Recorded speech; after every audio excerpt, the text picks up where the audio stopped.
Bonjour et loué soit Jésus-Christ.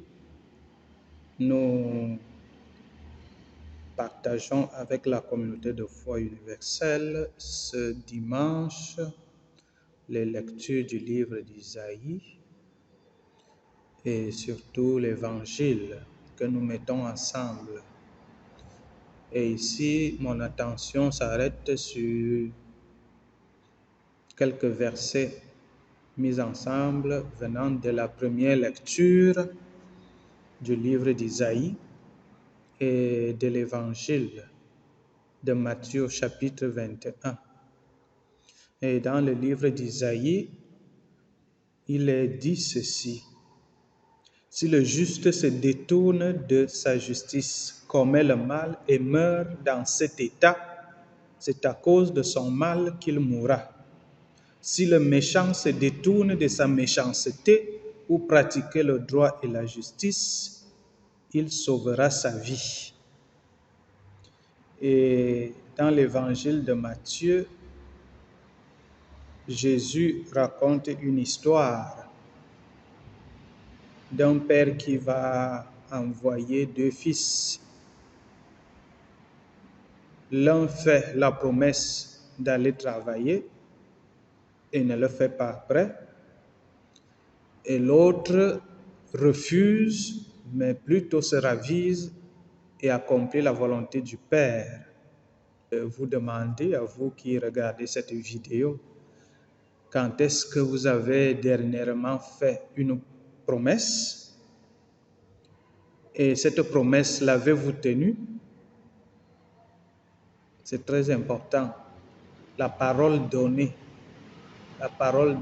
est très importante parce qu'elle est source de sécurité. Elle crée la sécurité, elle crée la confiance dans les relations quand on s'est tenu parole. Mais au niveau personnel, elle crée la cohérence et la sérénité et le désir de faire toujours bien. Chrétiens ou croyants, il y en a qui pensent qu'ils ont été les premiers à accéder au monde de la foi en Dieu et en Jésus-Christ et qui malheureusement, comme les pharisiens, sont champions dans le dire, mais sans faire. Carrément à l'image de ce que Jésus illustre dans cette parabole des deux enfants, l'un qui dit oui, mais ne fais pas, et l'autre qui dit non, mais fais. C'est un peu ce qui nous anime très souvent. On est soit dans l'une ou l'autre catégorie de ces deux fils, ou alors à certains moments, on est soit l'un, soit l'autre. Même comme on peut aussi dire qu'il y a d'autres figures de ceux qui disent catégoriquement non, c'est-à-dire ils disent non et ne font pas, ou alors, souvent, on est dans la catégorie de ceux qui disent et font. Et c'est bien d'ailleurs d'être dans cette catégorie-là.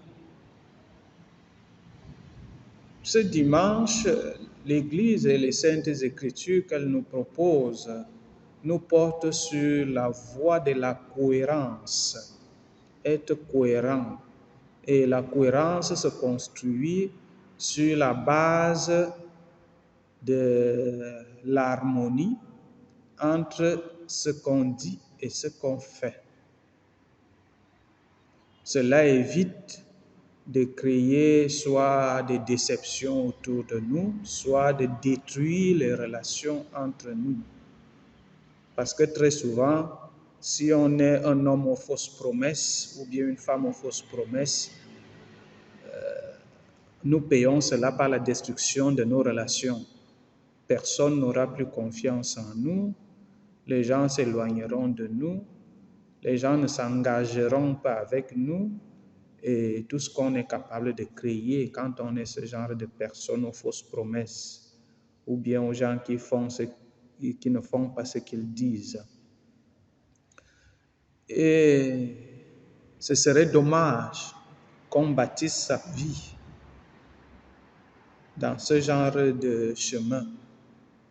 Et c'est justement pour ça que le prophète Isaïe déjà annonce que si on est dans la voie de ceux qui font le mal, soit comme dit Saint Paul, par intrigue, parce qu'il y a des gens qui aiment trop les intrigues, ou alors par vanité, parce qu'il y a des vaniteux, ou par orgueil et vantardise, et toutes ces voies qui ne nous honorent pas du tout et qui nous enferment dans la voie du mal, nous courons à notre perte.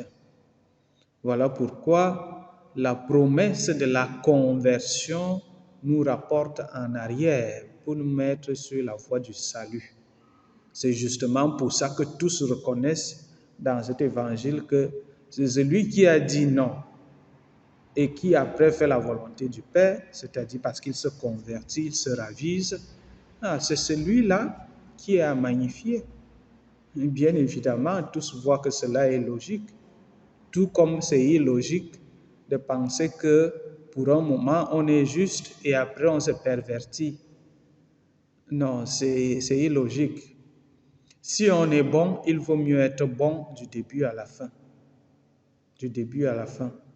Mais si on est mauvais ou bien on commet le mal, c'est mieux de se raviser, de se convertir et de rentrer sur le droit chemin. C'est ce qui est mis en évidence ce dimanche dans les Saintes Écritures. La cohérence de vie, c'est-à-dire mettre ensemble le dire et le faire. Dire et faire ce qu'on dit. Et maintenant, si on est sur la mauvaise voie, parce que des raisons ou bien des conditions humaines nous portent à être dans cette mauvaise voie, l'occasion nous est donnée de nous convertir, de rentrer sur la voie de la vie, la voie du salut. Bien-aimés du Seigneur, bon dimanche et n'oubliez pas de partager et de liker la vidéo. Loué soit Jésus-Christ.